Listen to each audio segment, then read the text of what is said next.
histoire, ou plutôt qu'est-ce qui a fait que vous n'avez pas ni l'un ni l'autre raconté cette histoire pendant X années? Il faut que je répète. Pourquoi ne pas avoir raconté cette histoire? Oui, voilà. Qu'est-ce qui a fait que vous ne l'avez pas raconté pendant toutes ces années? Alors, pourquoi on n'a pas parlé d'abord pendant toute ma vie avec Patrice, cette histoire, on a toujours considéré qu'elle nous appartenait. On a toujours considéré qu'on ne voyait pas du tout l'intérêt de raconter ça. Pourquoi les gens, pourquoi le monde connaîtrait cette histoire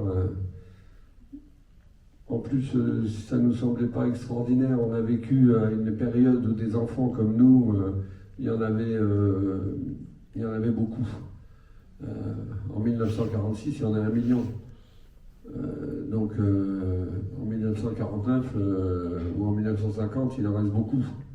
Et moi j'ai mémoire quand j'avais 10 ans, 11 ans, que dans le village, il passait régulièrement des enfants qui étaient un peu plus âgés que nous, plutôt 14-15 ans, mais qui travaillaient de ferme en ferme, qui cherchaient du travail, et qui allaient de village en village, et qui n'avaient pas de nom, qui avaient un prénom, mais ils ne se rappelaient plus de leur nom, ils ne savaient pas comment ils s'appelaient, ils ne savaient pas, voilà.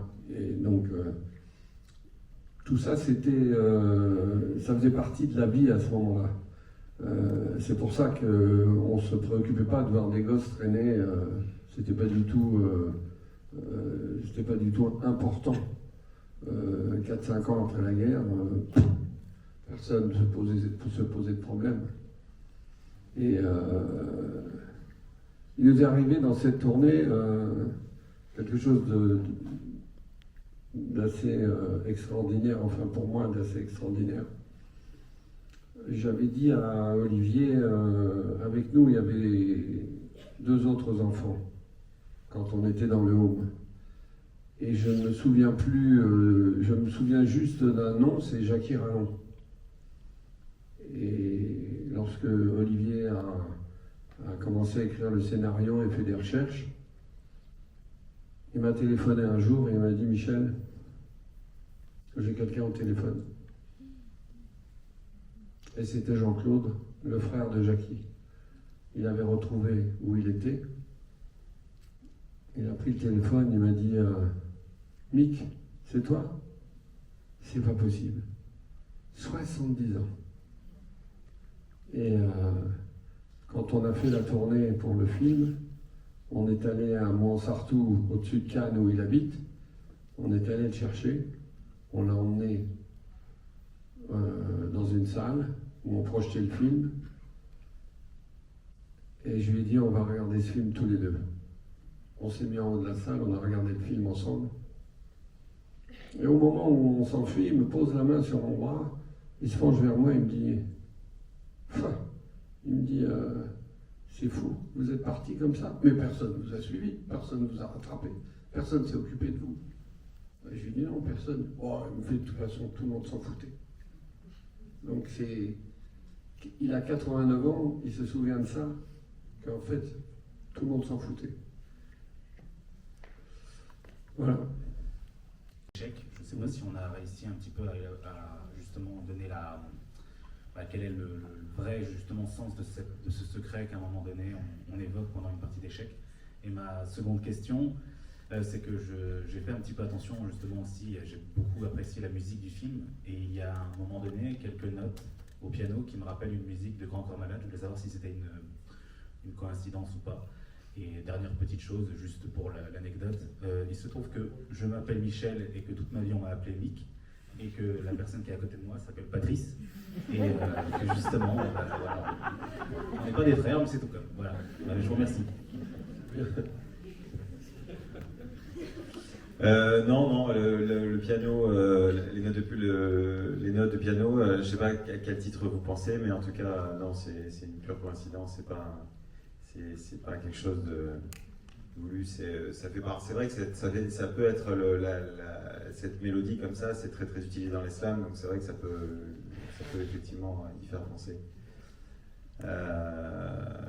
Michel, je te laisse répondre sur le secret. Alors,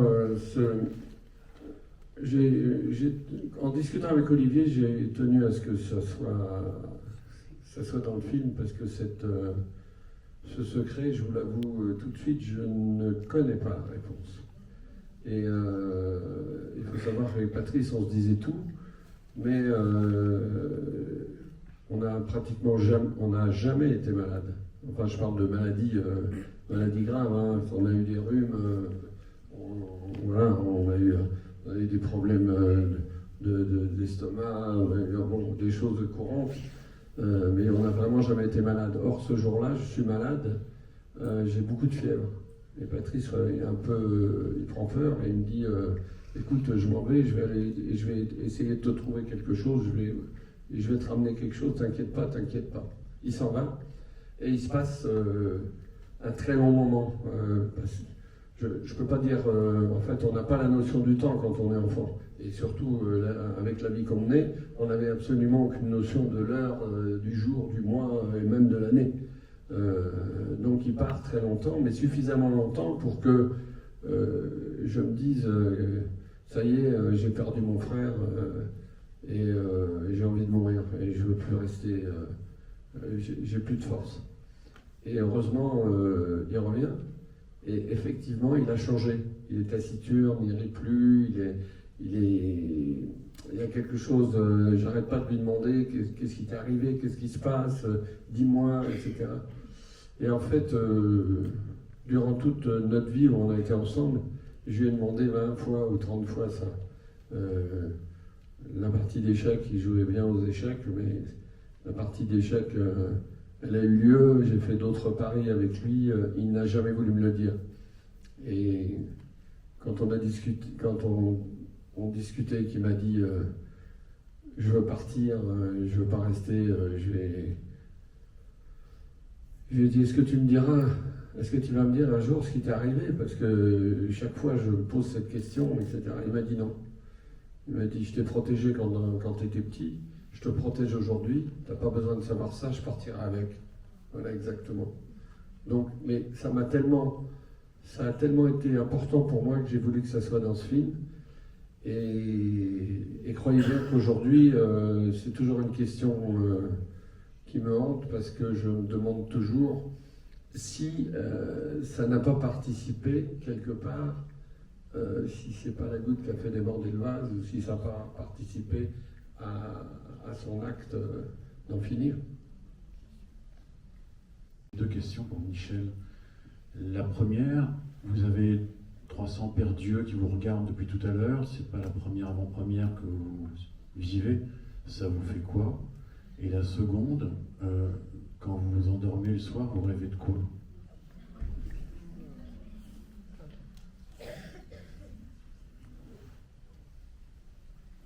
Alors le fait de parler devant 200 personnes ou 300 personnes, et je l'ai fait depuis maintenant pratiquement 3 semaines, presque tous les soirs,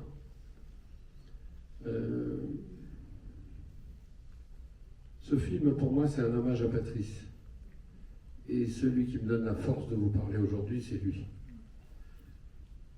Donc il faut que vous compreniez que effectivement c'est pas facile, effectivement j'ai raconté cette histoire, elle est publique aujourd'hui, je l'assume, et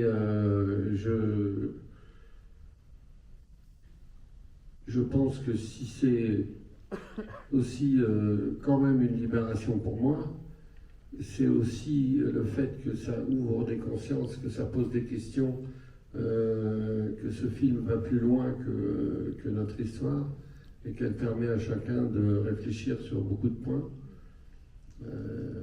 et beaucoup de valeurs.